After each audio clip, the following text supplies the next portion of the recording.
ने बीच रास्ते में ही उन्हें रोक लिया। छात्रों को वहां से हटाने के लिए पुलिस को हल्का बल भी प्रयोग करना पड़ा है। तो ये उस वक्त की तस्वीरें जब सड़कों पर जो ये छात्र हैं वो जुटे, और वो इस बात को लेकर जुटे कि टीचर भर्ती में घोटाला चल रहा है, और इसी को लेकर छात्र शिक्षा मंत्री के घर का घेराव करना चाह रहे थे, लेकिन उनको पहले ही रोका गया। एसटीईटी शिक्षक बहाली में धांधली का आरोप लगाकर यहां पर सैकड़ों अभ्यर्थी पहुंचे थे। तस्वीरों में भी आप साफ तौर पर देख सकते हैं, पुलिस इनको यहां से खदेड़ रही है।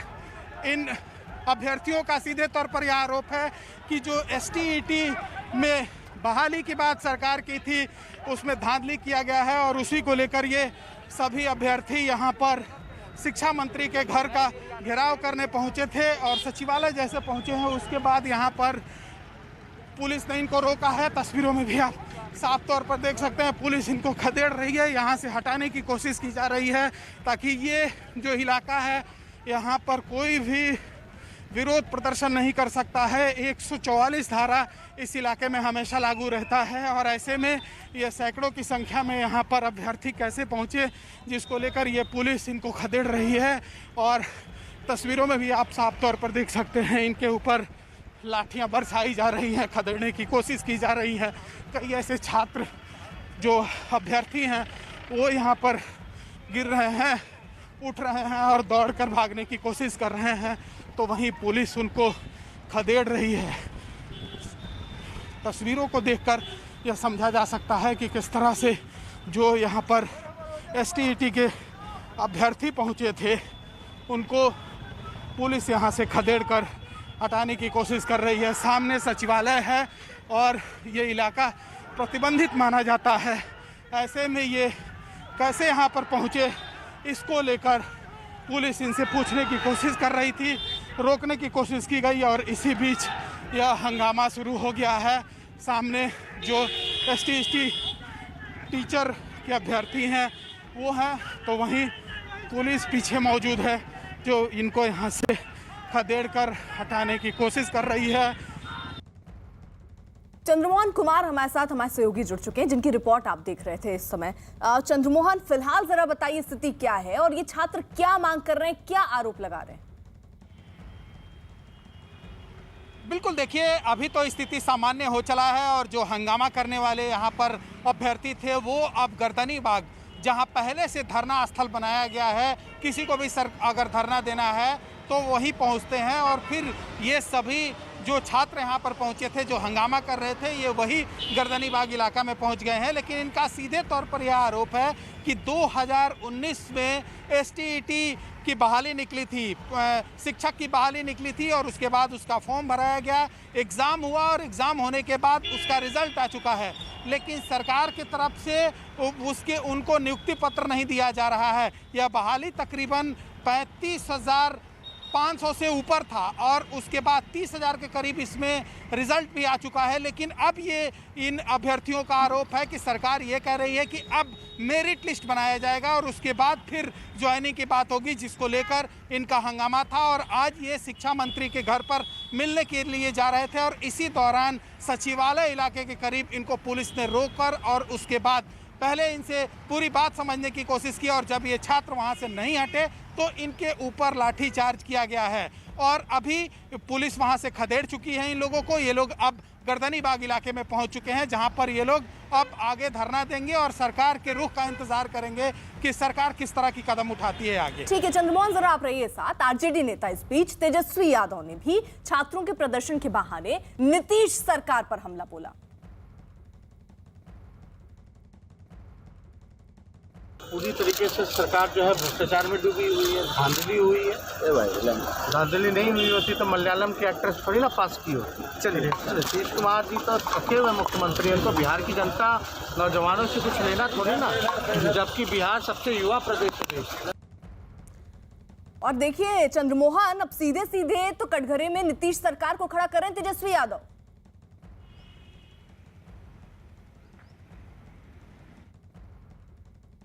चंद्रमोहन,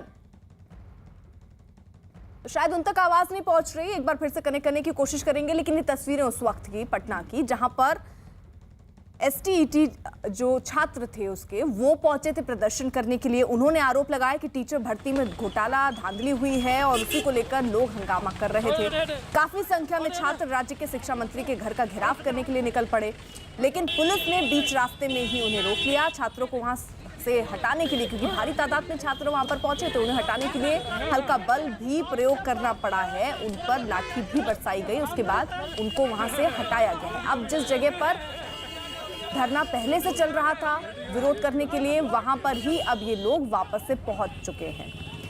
चंद्रमोहन, अगर आवाज आप तक पहुंच रही हो तो नीतीश कुमार को सीधे सीधे निशाने पर ले रहे हैं तेजस्वी यादव। बिल्कुल, देखिए अब ये जो लाठीचार्ज हुआ है इसको लेकर कहीं ना कहीं विपक्ष सरकार को घेरने की कोशिश कर रही है कि बिहार में कई वैकेंसियों को लेकर इससे पहले भी तेजस्वी यादव सवाल खड़े कर चुके हैं और आज जिस तरह से तेजस्वी यादव ने लाठीचार्ज होने के बाद सवाल खड़े किए हैं, जाहिर सी बात है अब इसका सत्ता पक्ष की ओर से जवाब आएगा। लेकिन आज जो एसटीईटी के अभ्यर्थी और छात्र यहां पर पहुंचे थे और जिस तरह से उनके ऊपर लाठीचार्ज किया गया, उनको वहां से हटाने की कोशिश की गई, इसको लेकर अब सत्ता पक्ष और विपक्ष के बीच राजनीति शुरू हो गई है। जाहिर सी बात है अब एक दूसरे के ऊपर उंगली भी उठाए जाएंगे, क्योंकि ये जो अभ्यर्थी पहुंचे थे 2019 में वैकेंसी निकला था और उसके बाद से फिर इनका एग्ज़ाम लिया गया और फिर उसके बाद रिजल्ट आया था। तो जाहिर सी बात है अब जो है वो इसको लेकर सवाल खड़े कर रहे हैं। चंद्रमोहन, ये जो उन्होंने तय किया कि शिक्षा मंत्री के आवास के पास पहुंचना है, वहां जाकर घेराव करना है, ये नौबत क्यों आई? क्या इनकी दिक्कतों को सुनने के लिए शिक्षा मंत्री तैयार नहीं थे? कितने दिन से ये छात्र हैं जो ऐसे ही धरना कर रहे हैं, ऐसे ही प्रदर्शन कर रहे हैं? बिल्कुल, देखिए इनका सीधे तौर पर यह आरोप है कि जब से यह रिजल्ट आया है सरकार की ओर से इनके ज्वाइनिंग की बात की गई थी और अब तक इनका ज्वाइनिंग नहीं करा पाई है सरकार। ऐसे में इसको लेकर इससे पहले इनका सीधे तौर पर यह मानना है कि 3 से 4 बार ये लोग मिल चुके हैं, वरीय अधिकारियों से मिल चुके हैं, लेकिन इनका कोई सुनने के लिए अब तक तैयार नहीं हुआ और यही वजह है कि आज इनको शिक्षा मंत्री के पास जाना था मिलने के लिए और इसी दौरान जैसे ही ये सचिवालय के पास पहुंचे तो पुलिस ने इनको रोका और पहले इनको रोक कर समझाने की कोशिश की गई और जब ये छात्र नहीं पीछे हटे तो उसके बाद इनके ऊपर लाठीचार्ज किया गया। वहां से इनको खदेड़ने की कोशिश की गई, वहां से इनको हटाने की कोशिश की गई और यह बताने की कोशिश भी की जा रही है कि जो धरना स्थल है सरकार की ओर से जो निर्धारित है वो गर्दनी बाग इलाका है, ऐसे में वो प्रतिबंधित क्षेत्र में नहीं आ सकते हैं और प्रतिबंधित इलाके में जब ये छात्र पहुंचे तो उनके ऊपर लाठियां बरसाई गई उनको वहां से हटाने के लिए। बिल्कुल। और चंद्रमोहन, जरा बताइए कि सरकार की तरफ से अभी कुछ बात कही गई इसको लेकर कि कब तक ये नियुक्तियां हो सकती हैं? जो आरोप धांधली का लग रहा है उस पर कोई प्रतिक्रिया आई हो सरकार की तरफ से? देखिए, सरकार की तरफ से साफ तौर पर यह कहा जा रहा है कि इस पूरे मामले में, इस पूरी बहाली में कहीं कोई अनियमितता नहीं बरती गई है और जैसे जैसे कोर्ट का आदेश आया है, पहले राज्य सरकार की ओर से अपनी ओर से कदम उठाया गया था, लेकिन जब इसमें कोर्ट की भी हस्तक्षेप हुई और उसके बाद कुछ उसमें ऐसे नियम और कानून जोड़ने की बात की गई जिसके बाद राज्य सरकार जोड़कर और इन नियुक्तियों को आगे बढ़ा रही है। ऐसे में किसी को भी इस पर सवाल उठाने की ज़रूरत नहीं है। साफ तौर पर शिक्षा मंत्री की ओर से कहा गया है और ये भी कहा जा रहा है कि जल्द ही अब नियुक्ति पत्र इन लोगों को दे दिया जाएगा और इनका अपॉइंटमेंट कराकर इनको स्कूल तक भेजा जाएगा। लेकिन जो छात्र सड़कों पर उतरकर विरोध प्रदर्शन कर रहे हैं। ठीक है, मैं आपको रोक रही हूँ। आरजेडी नेता मृत्युंजय तिवारी इस वक्त हमारे साथ जुड़ चुके हैं। मृत्युंजय जी, तो आज तो आपने भी तस्वीरें देखी होंगी कि बिहार में क्या हाल चल रहा है, किस तरीके से छात्रों को सड़कों पर उतरना पड़ रहा है और मिल क्या रही है उनको? लाठी। आज लाठियां और गोली चलाने काम कर रहे हैं। रोजगार मांगने के सवाल जब लोग सड़कों पर आते हैं, सरकार से नियुक्ति पत्र मांग रहे हैं तो सरकार उन पर लाठियां और गोलियां बरसाती। ये निकम्मी सरकार, लाठी गोली की सरकार अब नहीं चलने वाली है। लगातार आप देख रहे हैं नौजवान सड़कों पर आते हैं किसी मांग को लेकर, अपनी मांगों को लेकर, तो उन पर इसी तरह से लाठियों की बौछार होती है। ये बहुत ही शर्मनाक है। लोकतंत्र में सबको अधिकार है संविधान में अपनी मांग रखने का। सरकार जिस तरह से निर्दयी हो करके और लाठी और गोली चला रही है, ये सरकार को 1 मिनट भी रहने का नैतिक अधिकार नहीं है। ये सरकार जिस तरह से 74 आंदोलन में आदरणीय नीतीश कुमार जी को भी पता है वो भी छात्र आंदोलन 74 के जयप्रकाश नारायण के आंदोलन के उपज है। और उनको भी पता होगा कि लाठी गोली की सरकार जो है वो नहीं चल सकती है, और ये सरकार भी अपने करनी से जाएगी। जिस तरह से लाठी और गोली सरकार चलाने का काम कर रही है, कभी विधानसभा में विधायकों को लात जूतों से पिटवाया जाता है, कभी छात्रों को, इस तरह से चारों ओर आप देख लीजिए ये सरकार की नाकामी नजर आ रही है, चाहे महामारी लेकिन एक विपक्ष के तौर पर मृत्युंजय तिवारी जी, आप लोग क्या कोई ऐसा प्रदर्शन करने वाले हैं? आप क्या रणनीति ऐसे अपना रहे हैं कि छात्रों को अगर आपको लग रहा है कि उनके साथ इंसाफ नहीं हो रहा है तो आपकी भूमिका क्या होगी उनको इंसाफ दिलाने के लिए? भूमिका स्पष्ट है। हम सबसे बड़े दल के रूप में है, जिम्मेवार विपक्ष होने के नाते सरकार की हर नाकामी को उजागर कर रहे हैं। लगातार सरकार को आईना दिखा रहे हैं हमारे नेता प्रतिपक्ष तेजस्वी यादव जी, और सरकार से जो मांग करते हैं, जो लोग नियुक्ति को लेकर, रोजगार को लेकर के, सबके साथ हमारी पार्टी खड़ी रहती है। और इस सरकार को इसका खामियाजा भुगतना होगा जिन्होंने। सर, आज जब ये प्रदर्शन कर रहे थे छात्र, आपका कोई नेता था क्या वहाँ पर? नहीं, हमारे नेता, ये नियुक्ति पत्र जिनको लेना है उन लोगों का प्रदर्शन था। आज हमारे नेता रहने का हमारी पार्टी का कोई प्रदर्शन नहीं था, लेकिन हम लोग उनके साथ खड़े हैं। कैसे खड़े हैं सर? उनकी मांगों मतलब के क्या साथ आप भी कोई ऐसी ही प्रदर्शन कर रहे हैं क्या सरकार के खिलाफ? ये हम लोगों की अभी बैठक चल रही है। ये बात विधानसभा में उठेगी, ये मांग, इसको लेकर के राष्ट्रीय जनता दल भी सड़कों पर उतरेगी। हमारे नेता का तो यही यूएसपी है, लगातार कह रहे हैं बेरोजगारों को रोजगार दो, यही तो लड़ाई है। तो सर ये माने कि मतलब आरजेडी भी इस लड़ाई में अब साथ है इन छात्रों के, और इसी तरह प्रदर्शन कर सकती है आरजेडी भी सड़कों पर? एकदम सड़क से लेकर सदन तक हम छात्रों के मांगों के साथ। वैसे सभी बेरोजगार नौजवानों जिसका भविष्य अंधकार में इस सरकार ने किया है, हम उस नौजवान बेरोजगार छात्रों के साथ हैं, हमारी पार्टी है। तो क्या, ठीक है मृत्युंजय जी, बहुत बहुत शुक्रिया आपका। मेरा सवाल अब जरा चंद्रमोहन से। चंद्रमोहन, ये छात्र जो हैं वो कितने दिन से प्रदर्शन कर रहे हैं, जरा एक बार फिर से क्लियर कीजिएगा। और क्या आरजेडी की तरफ से भी इस तरीके का कोई प्रदर्शन किया गया? बिल्कुल, देखिए जब रिजल्ट आया था उसके बाद से ही साफ तौर पर कई ऐसे छात्र थे जिनका सीधे तौर पर यह आरोप है कि इस बहाली में धांधली की गई है, और यही वजह है कि इससे पहले कई बार वो कई अधिकारियों से मिल चुके हैं और मंत्री से भी मिलने की कोशिश कर रहे थे। और इसी दौरान आज फिर से वो एक बार मंत्री से मिलने के लिए उनके घर पर जाने की कोशिश कर रहे थे। उसी दौरान इनको सचिवालय के पास रोका गया और इनके ऊपर लाठियां बरसाई गई। दरअसल ये जो इलाका है 144 धारा इधर लागू रहता है, और इस इलाके में कोई भी आदमी पहुंचकर प्रदर्शन नहीं कर सकता है, ना ही ज़्यादा संख्या में लोग यहां पर इकट्ठा हो सकते हैं। ऐसे में पुलिस ने इनको रोककर इनसे पूछने की कोशिश की और उसी दौरान इनके ऊपर लाठियां चटकाई गई हैं। इससे पहले भी कई बार ये छात्र अधिकारियों से और मंत्री से मिलने की कोशिश कर चुके हैं। कई बार ये लोग पटना में पहुंचकर विरोध प्रदर्शन जता चुके हैं, और अब इनका सीधे तौर पर यह मांग है कि सरकार अगर नियुक्ति पत्र इनको नहीं देती है तो इनका इसी तरह से हंगामा और विरोध प्रदर्शन पटना के गर्दनी बाग इलाके में जारी रहेगा, जो सरकार के तरफ से निर्धारित धरना स्थल है। और अब इस पूरे मामले में आरजेडी भी सामने आ गई है। आरजेडी का साफ तौर पर यह कहना है कि अगर सरकार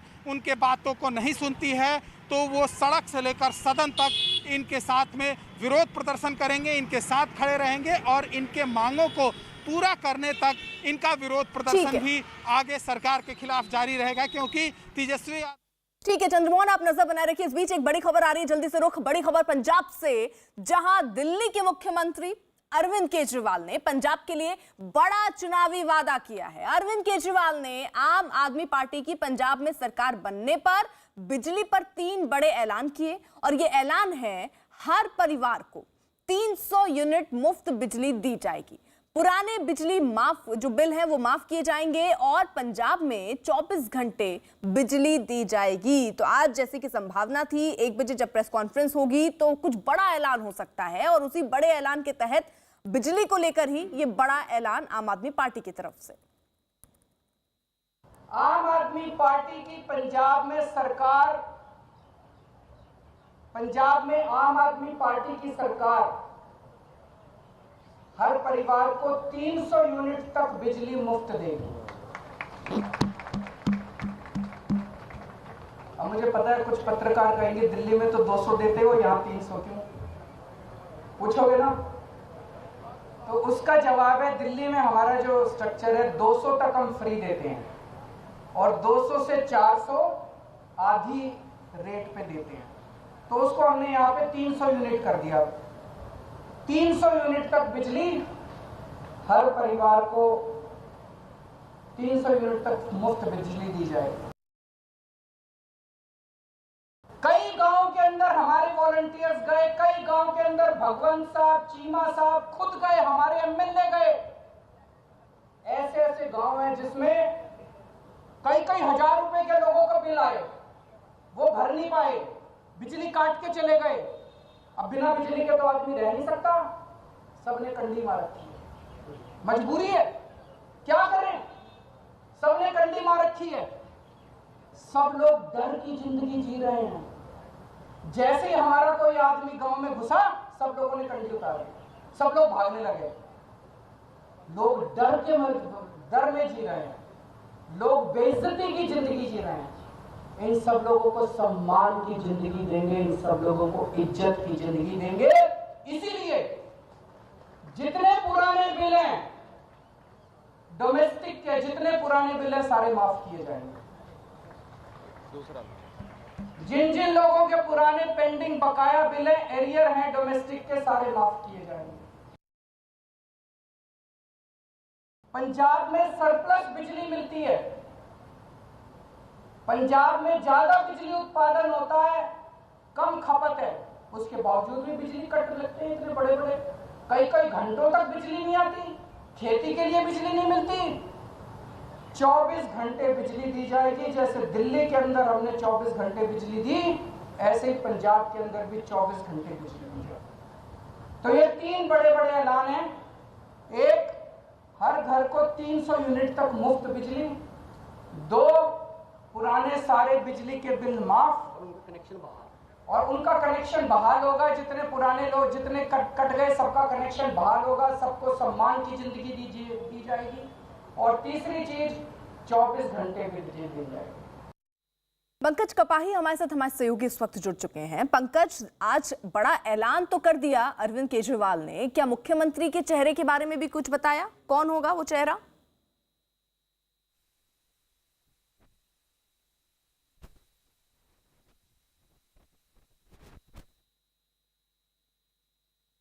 पंकज, आपकी आवाज नहीं आ पा रही, एक बार फिर से आपसे कनेक्ट करेंगे, लेकिन इस बीच जरा बता दें कि अरविंद केजरीवाल ने आज बिजली पर 3 बड़े ऐलान किए और ये ऐलान है हर परिवार को 300 यूनिट मुफ्त बिजली दी जाएगी, पुराने जो बिजली बिल हैं आपके वो माफ कर दिए जाएंगे और पंजाब में 24 घंटे बिजली दी जाएगी। उन्होंने ये ऐलान आज इस मंच से किया क्योंकि एक दिन के दौरे पर वो पंजाब पहुंचे हैं और अब से थोड़ी देर बाद यानी 3 बजे उनकी कार्यकर्ताओं और नेताओं के साथ मीटिंग भी है, वो मीटिंग भी वो अटेंड करने वाले हैं। एक और बड़ी खबर पंजाब कांग्रेस से जुड़ी हुई आ रही है न्यूज़ 18 के अरुण सिंह की यह खबर कि कांग्रेस नेता नवजोत सिंह सिद्धू आज दिल्ली में पार्टी के वरिष्ठ नेता राहुल गांधी और प्रियंका गांधी वाड्रा से मुलाकात करेंगे।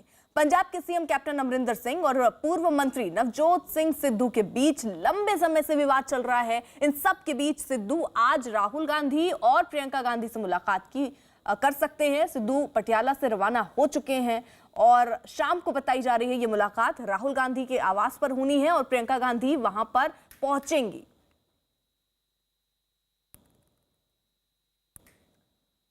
तो जो खींचतान चल रही है इस वक्त उसको लेकर यहां बात बनेगी क्योंकि सिद्धू की तरफ से ये संकेत दे दिए गए कि जो सुलह कमेटी बनाई गई है उसमें वो शामिल नहीं होने वाले हैं। अब वो बात करेंगे तो वो उससे करेंगे जो उनको लेकर आए हैं और प्रियंका गांधी ही मानी जाती हैं जो सिद्धू को लेकर आई थी। इसलिए अब फाइनल ऑफर कांग्रेस पार्टी की तरफ से सिद्धू के सामने रखा जाएगा। हालांकि इससे पहले 18 पॉइंट्स की बकायदा जो लेटर है वो कैप्टन अमरिंदर सिंह को सौंप दिया गया है। अरुण सिंह हमारे साथ, हमारे सहयोगी इस वक्त जुड़ चुके हैं। अरुण, जरा बताइए कि ये जो मुलाकात होनी है राहुल गांधी और प्रियंका गांधी से, ये समय अभी निर्धारित हो पाया? कितने बजे होगी ये मुलाकात? देखो, सिद्धू अब किसी भी समय दिल्ली पहुंचने वाले हैं। 11:15 बजे के आसपास वो पटियाला से चले थे, 3.5 घंटे के आसपास का रास्ता है, तो वो दिल्ली पहुंचने वाले हैं और उम्मीद ये है कि आज ही शाम से पहले वो प्रियंका गांधी और राहुल गांधी से, राहुल का जो आधिकारिक आवास है 12 है तुगलक लेन, वहां पर मुलाकात करेंगे। आज बातचीत फाइनल होनी है, इसलिए क्योंकि कमेटी सिद्धू की बात सुन चुकी है। कमेटी डॉक्टर हेलो आ रही आवाज, बोलिए जी। तो कमेटी ने सबसे सलाह मशविरा कर लिया है। उसके बाद अब कमेटी क्या फाइनल रोल देखती है सिद्धू का पंजाब कांग्रेस में या फिर सरकार में, उस पर चर्चा होनी, क्योंकि राहुल गांधी ने भी लगभग 200 ऐसे नेता हैं पंजाब कांग्रेस से जिनसे मुलाकात की, उसमें मंत्री शामिल हैं, विधायक हैं, सांसद, तमाम गुटों से बातचीत की है। जो कई भाग में बटी हुई कांग्रेस है उन सबसे बातचीत कर ली है। तो सिद्धू चूंकि कमेटी से बात कर नहीं रहे थे, एक बार आए थे, कमेटी से मुलाकात करने के बाद दोबारा उन्होंने उसका फोन नहीं उठाया, किसी तरह की कोई बातचीत नहीं हुई है। तो ऑफर करने के लिए कांग्रेस पार्टी के भी सारे जो ऑप्शन है वो अवेलेबल हैं। वो डिप्टी सीएम बनाया जा सकते हैं, वो कैंपेन कमेटी के चेयरमैन, एक तो ऑप्शन ये है। दूसरा है कि प्रदेश का अध्यक्ष बनाने को लेकर के भी कई लोगों ने ये बात कही है। लेकिन फाइनल क्या होता है ये राहुल गांधी और प्रियंका गांधी ही तय करेंगे। और उसके पहले अमरिंदर सिंह से जाहिर सी बात है उनसे बातचीत करनी होगी। ठीक है, पंकज कपाही भी इस वक्त हमारे साथ जुड़ चुके हैं, जल्दी से उनका रुख भी कर लेते हैं। पंकज, जो फाइनल ऑफर था कि आप डिप्टी सीएम बन जाइए या फिर आप प्रदेश अध्यक्ष की जो बात भी सामने आ रही है, इस तरीके की बातों को तो पहले सिद्धू कह चुके हैं कि वो कोई पद नहीं चाहते। बकायदा उन्होंने 18 पॉइंट की एक चिट्ठी है जो कैप्टन अमरिंदर को सौंप दी गई है, वो चाहते हैं कि उस पर काम हो। क्या आज वो फाइनल ऑफर मिल पाएगा? देखिए, डिप्टी सीएम तो साफ तौर पर मना कर चुके हैं। उनका कहना है कि अगर 1.5 साल से उनको कैबिनेट से बाहर रखा गया था तो चुनाव से कुछ ही महीने पहले क्यों नवजोत सिंह सिद्धू की याद आ रही है। और ऐसे में जो 18 पॉइंट दिए गए हैं वो 18 पॉइंट इतनी आसानी से उन वादों को पूरा नहीं किया जा सकता। पावर एग्रीमेंट रद्द करना बेहद चैलेंज भरा रहने वाला है, कोर्ट में ये मामला चला जाएगा। बसेस जो हैं वो एकदम से प्राइवेट बसें बंद नहीं की जा सकती जो अकाली दल के नेताओं की हैं। इसके अलावा ड्रग्स को लेकर हाई कोर्ट में मामला है, बेअदबी को लेकर एसआईटी जांच कर रही है। तो इतना आसान नहीं है कि 18 पॉइंट पूरे किए जाएं। और डिप्टी सीएम इसलिए नवजोत सिंह सिद्धू नहीं बनना चाह रहे कि अब आखिर के 6 महीने में ये वादे नवजोत सिंह सिद्धू अगर डिप्टी सीएम भी बनते हैं तो पूरे नहीं हो पाएंगे। तो ऐसे में इसीलिए नवजोत सिंह सिद्धू कह रहे हैं कि उनकी जो बातें हैं वो पूरी की जाएं और इसके अलावा वो कुछ नहीं चाहते। लेकिन पीसीसी को लेकर क्योंकि चर्चाएं ये हैं कि captain Amarinder Singh deputy CM और कैंपेन कमेटी के चेयरमैन को लेकर नवजोत सिंह सिद्धू बन जाएं, इसको लेकर राजी हैं। लेकिन प्रदेश अध्यक्ष नवजोत सिंह सिद्धू बने, इसको लेकर कैप्टन अमरिंदर सिंह राजी नहीं है। और प्रदेश अध्यक्ष की अगर ऑफर नवजोत सिंह सिद्धू को आती है तो वो बन भी सकते हैं, क्योंकि अगले साल चुनाव होने हैं और टिकटों से लेकर हर जगह पर प्रदेश अध्यक्ष की एक बड़ी भूमिका होती है और एज ए सीएम चेहरा भी प्रदेश अध्यक्ष को देखा जाता है। तो ऐसे में आज राहुल गांधी के साथ 4 बजे के करीब नवजोत सिंह सिद्धू बैठेंगे, तमाम बातें रखेंगे और इसके साथ साथ सिद्धू से भी ये पूछा जाएगा कि अगर कमेटी सारी बातें रख रही थी तो इस तरह से कैप्टन अमरिंदर सिंह के खिलाफ क्यों इतनी ज्यादा बयानबाजी करनी पड़ी, क्यों इस तरह के बयान जो हैं वो देने पड़े। तो थोड़ी देर बाद नवजोत सिंह सिद्धू दिल्ली पहुंच रहे हैं, राहुल गांधी के साथ मुलाकात करेंगे। अरुण, आपको क्या लग रहा है ये जो प्रदेश अध्यक्ष का ऑफर है ये मिल सकता है और यही चाह रहे हैं नवजोत सिंह सिद्धू? देखिए, प्रदेश अध्यक्ष नवजोत सिंह सिद्धू को बनाने का मतलब है कि राहुल गांधी सीधा दखल देंगे, उनको कैप्टन अमरिंदर सिंह को बनाना पड़ेगा। कैप्टन अमरिंदर सिंह इतनी आसानी से प्रदेश अध्यक्ष पद सिद्धू को देने को राजी नहीं होंगे। उसकी वजह है क्योंकि सिद्धू ने लगातार मोर्चा खोला हुआ है कैप्टन अमरिंदर सिंह के खिलाफ। अब अगला चुनाव जब होना है, आज देखिए केजरीवाल ने जाके वहां पर दम ठोक दिया है। केजरीवाल रोज सवाल करेंगे, रोज सवाल अकाली दल करेगा, रोज सवाल करेगी बीजेपी। तो कैप्टन को उनका जवाब देने से पहले सिद्धू का जवाब देना पड़ेगा, क्योंकि सिद्धू के बारे में ये पार्टी भी जानती है और तमाम लोग जानते हैं कि वो अनप्रेडिक्टेबल हैं। वो कब कौन सा आरोप लगाएंगे, कौन सा बयान देंगे, पूरी पार्टी अपनी पूरी एनर्जी लगा देगी उस बयान को नकारने में। इसलिए इतना आसान नहीं है, लेकिन हाँ इतना है कि चर्चा होगी और जब गिव एंड टेक होता है तो किसी भी संभावना से इनकार नहीं कर सकते आप। बिल्कुल, और देखना होगा जब ये मुलाकात होती है तो मुलाकात के बाद क्या फाइनल ऑफर नवजोत सिंह सिद्धू को दिया जाता है। एक छोटा सा ब्रेक, लौटेंगे जल्द।